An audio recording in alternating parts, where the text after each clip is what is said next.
Hello everyone.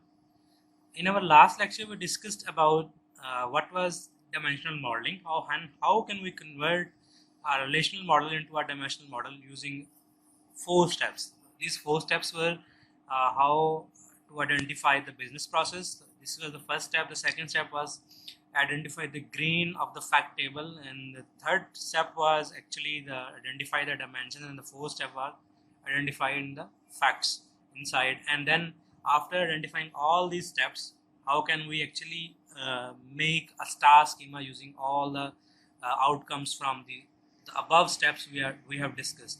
In this lecture, we will go through one example, and we will take an ERD that we discussed in our previous lecture, and we will try to convert this ERD into a dimensional model using these four steps. So let's go to the next slide. So the next slide, it is showing actually the sales, actually the order sales or the product sales information inside that entity relationship model. So yeah, if we look at these, there are multiple entities involved here, but actually when we look at this entity, this is an entity called division, which is actually storing the division name with the province as a foreign key, and in this entity, which is district, it is storing the district name with the division in which that district exists, and in this entity, it is storing the city name with its district ID. This is the zone names with their city in which the zone is inside, and it is in this entity we are storing actually the store uh, with the zone information. Now, if we look at these all five tables, they are linked by some foreign key primary key relationships. So it means that first, if we want to get the province of a store, we will actually have to join all these tables to actually get the province of those tables. And similarly, if we look at these tables, item V category V department, item V department, so these are related tables. So if we need a category related to an item, we need to actually get to join these two tables. And if we need to get the supplier information of item, so we have to join again this table with this table to get the item. So in those tables that are related and do not contain any measurement, that are mostly called the dimension inside our dimensional model. And similarly, if we look at these tables, the table named week, the table named quarter, and the table named month, and the table named year, these are tables that are actually being uh, actually they are being related through some primary key foreign key relationship. So these do not contain any measurement, but actually they contain the date or the week information or the quarter information, but they do not contain any measurement related to the business. But these measurements, so actually these entities are these, let's say, dimensions can be used inside fact table to actually describe the measure. So in our next slides, we will go step by step, and we will see how can we convert this ERD model into a dimensional model. So if we go to the next slide, it is saying that uh, identify the business process. So we discussed when we were learning about dimensional modeling, the first step to actually design a dimensional model was to identify the business process. Now, when we talk about a business process, inside a business, there can be multiple business processes that are involved in the business. Let's say um, uh, selling of a product is a process. So how a product is sold, a product is sold by first getting the customer. When the customer orders the product, the first we check the product is inside of a stock or not, then we actually ship the product, and we actually get the payment of the product. So it is the whole process, and the previous ERD is actually recording all the products that are being ordered inside different transactions. So in let's say we say that we need to identify which process our business we want to model. So let's say we actually identify the process whose name is order taking, and the previous ERD is actually based upon order taking process. It means that The previous ERD is built for transactional system to actually record all the transactions or all the orders coming inside the system and to store inside the uh, transactional system.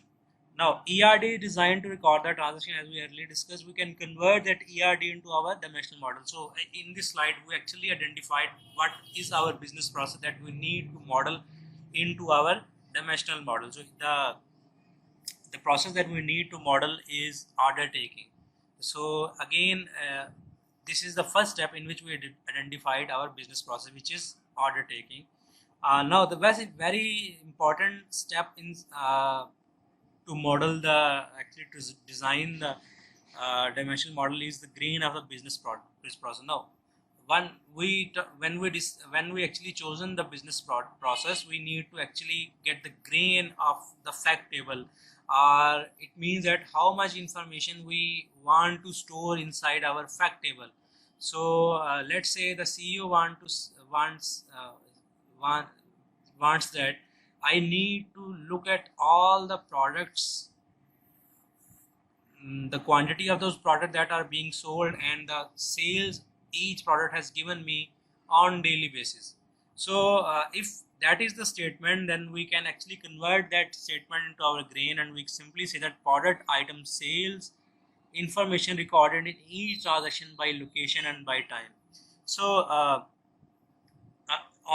when we talk about a single day, or we talk about today's transactions, inside each transaction there can be multiple products that can be ordered, and inside that for each product multiple quantity of that product can be ordered inside that single transaction. So we can actually so the grain is the what is the meaning of a row inside our fact table. So it means that we will be storing that product item information of inside a single transaction, and it's by the location and by the time the product has gone. It means that from which store that product has been ordered and at which time of the day that product has been ordered. So we will store that information in our single row, and it means that our single row will present the product information by location and by the time of the day it has been ordered.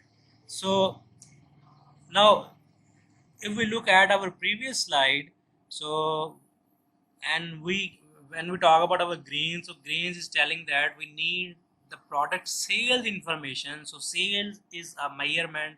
It means that for a single product that has been ordered inside a single transaction, what is the sales of that product and what is the quantity of that product that has been ordered. So inside again that grain, the sales of a product is the measurement. Again this line is showing that I need product item.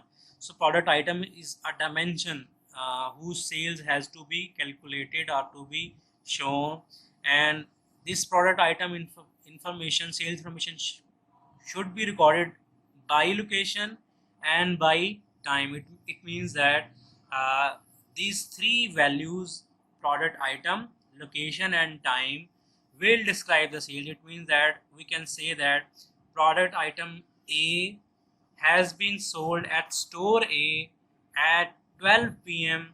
on this day, and the sales of that particular product item that has been sold at that location at that particular time is that amount. So this statement is actually describing a row inside the fact table, and in using when we look at this statement is actually telling about two things. One is fact, that is sales, and other is dimension. So there are three dimensions involved: product item, location and time. Now we have actually when we looked into the grain, we actually identified the facts and grains. But by when we have an ERD available, how can we actually get these kind of dimension and facts from the ERD? So when we look at our ERD model, we actually try to identify any entities that are actually in relationship with each other and that are constantly changing. If we go back to our ERD, and if we look at these all the entities, So if we look at these two entities, sales header and sales details, these two entities will actually store the data of each transaction coming, and each inside each transaction all the product that had been ordered inside that transaction, whose data will be stored inside this table. So it means we need to actually so these are the two main entities that are in relationship and that are constantly changing. It means the data is always coming inside these two entities. But if we look at these entities do not change on a regular basis. Actually, let's say uh, in our country Pakistan we have 4 provinces. So 4 provinces data is already available in province table. There are multiple divisions inside province. So these divisions are already listed inside the division table. The districts are already listed in district table. So are the cities and the zones.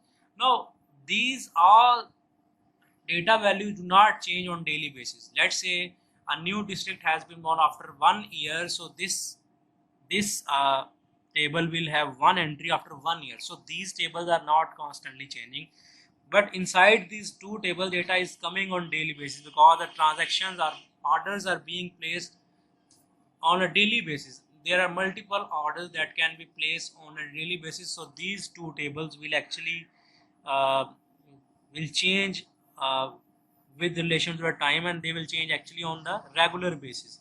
So we need to identify those entities that are constantly changing, and then we look for any measurement that are involved in this table. So if we look at this table, this sales information with the dollar sign is actually saying that this amount is for this item that is or that has been ordered with this transaction number, or this with this receipt number. So what we will do, we will actually try to actually collapse these two tables inside one table. So if we go to our slide, so in our previous example, sales header and sales details are the two entities that will always be changing and containing measurements of sales of each item in a single transaction. So already we discussed that uh, that the transaction. So these two tables, sales header and sales detail, will contain. So sales header will contain the summary information of a transaction. It means that it will contain the transaction number. It will contain the store number that in which it has been ordered, and it will contain, maybe it will contain the total amount or the total sum of the transaction that has been recorded. And inside the sales header table, inside the sales detail table, it will actually store all the items or all the products that has been ordered against a single transaction. So it will actually contain the sales amount of each product inside a single transaction on a single row. So we will try, what we will do, we will try to we will try to so we will try to what we will try to do, we will try to actually collapse these two tables inside a single table, and we will try to collapse those tables. We come to this table in which we actually collapse two tables into one. So this table will become receipt number is coming from sales header, store number is coming from again sales header, date is coming from sales header, but this item that has been ordered against this receipt number is coming from sales detail. The quantity of that item has been coming from it is coming from sales detail, and the sale price of that item with this quantity has been coming from sales detail.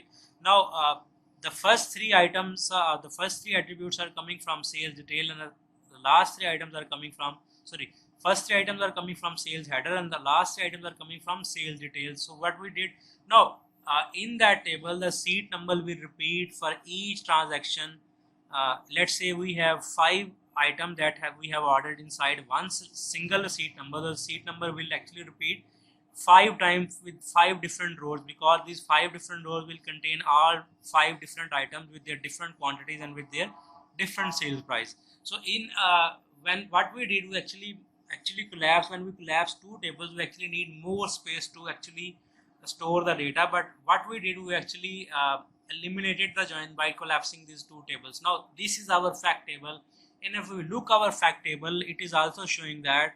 So these two values are the fact values, and other four values are the dimensional IDs are dimensional values that are being referred from different dimensional table. Now we'll need to make different dimensional table, but how we'll make this different dimensional table? We will look at the ERD and we will try to design our dimensional tables.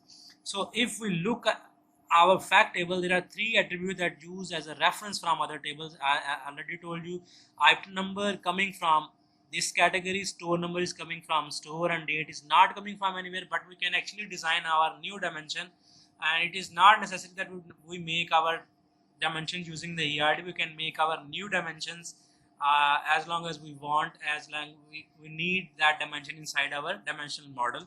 So after looking and if we look at the fact table from if we look our ERD table, then how can we identify dimensions? We look for any entities who are related using many to many relationships, and those entities are not changing at a constant pace. Actually they are changing very slowly. I already told you, when we have 4 provinces of Pakistan, maybe a new province of Pakistan may become after 15 years.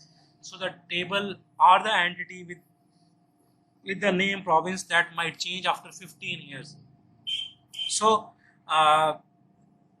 we identify all those entities that are related and that are very slowly changing. We try to collapse them. So if we again go to our ERD, we again look at these 5 tables. So this is division table, this is district table, city tables, zone table, store table.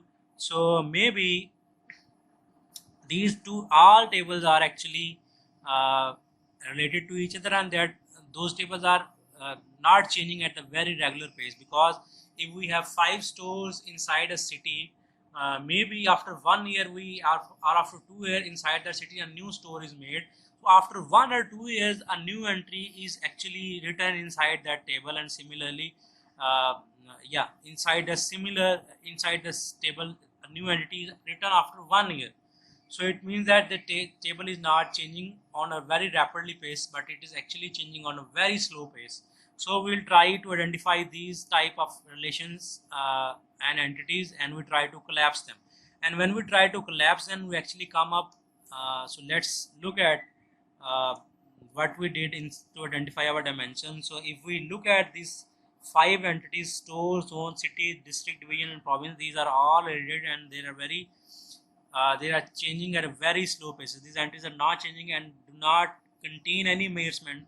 So we will collapse them into one single entity named store. So this store will contain the entity store number, and maybe it contains the store name, zone, city, district, and we know it will contain the zone name, city name, district name, and division name. Now when we collapse multiple tables, actually if there are multiple store inside a zone, so for each store the zone value will repeat, so zone name will repeat. And if there are multiple zones inside a city, so maybe the city information will repeat. And for similarly if the city if there are multiple cities inside a district, so maybe the city district information will repeat. So when we actually try to collapse multiple tables, so there can be multiple duplicate values actually exist inside our dimension. So we do not need to actually worry about the duplication, because we already said that in our data warehouse and in our dimensional model, updates are coming at a very slow pace. Even some data warehouses we do not update data. So when we actually try to collapse, we do not bother about any duplications. If the duplications are coming, we try to accommodate them, and we work with them so that we actually eliminate the join to actually improve our performance. So this is our first dimension, whose name is store. With these columns will be present inside this store. So our other dimension that will be, so these are the 3 entities that are actually related and do not contain any category. So these are actually summed up inside another dimension called product. It will contain the item number, category, department, supplier. So this item number, item or product coming from a category, and category belong to a department, and even the item actually is supplied by a supplier. So all the information related to item is actually stored inside that product's dimension. Now dates are not coming inside our ERD, but we need to actually store the date for each transaction, and we need to actually get the time for on which the product has been sold inside a single transaction. We will try to create another dimension with the name date. So this date column will, our data table will actually contain the date name, sorry, date number, the week number, and the month, and the quarter, and the year. So we will have multiple actually attributes inside the date. So if we have these, now we have three dimensions we actually identified from our ERD, and we already identified our fact table, and we look at all the tables. We'll see how can we actually make the star schema using these fact tables. So if we merge all these dimensions, so if this is our fact table in which the store ID was a store number coming from as a foreign key, item number was coming as a foreign key, date was coming as a foreign key, and the sales price is as a fact table that is actually being summed up using across all these dimension values. So this store number is coming from this geography dimension, in which store number, zone, city, we already explained this dimension. This product dimension we already explained, and this time dimension we already explained. So if we look at the star schema, and the fact table is at the center of the schema, and all the dimensions are at the corners of the schema. And now what we actually try to achieve, we actually try to eliminate multiple joins by denormalizing multiple tables into one. So we try to denormalize 5 tables into one. We denormalize 3 tables into one, and we actually made a new dimension to actually make our summary in a more effective and efficient way. So if we look at the sale price, this sale price can be summed up across all the dimensions. We can say that this sales price is for this item. This sale price is for this item that has been sold on that date inside that store number. So what was our gain? Our gain was to actually get the daily sales of each product sold at a different location. If we look at this table, we can actually try to sum up this sale price of each product according to a store. So we can see at each store which product has been ordered, and how much quantity of that product has been ordered, and how much sales of each product at each store has given us. So this lecture, in this lecture we discussed about one example in which try to explain how can we convert an ERD model to a dimensional model. Similarly, if we do not have an ERD, how can we actually try to model a process into a dimensional model? We will follow the same step as we followed in this example to actually create a star schema or a dimensional model. Thank you.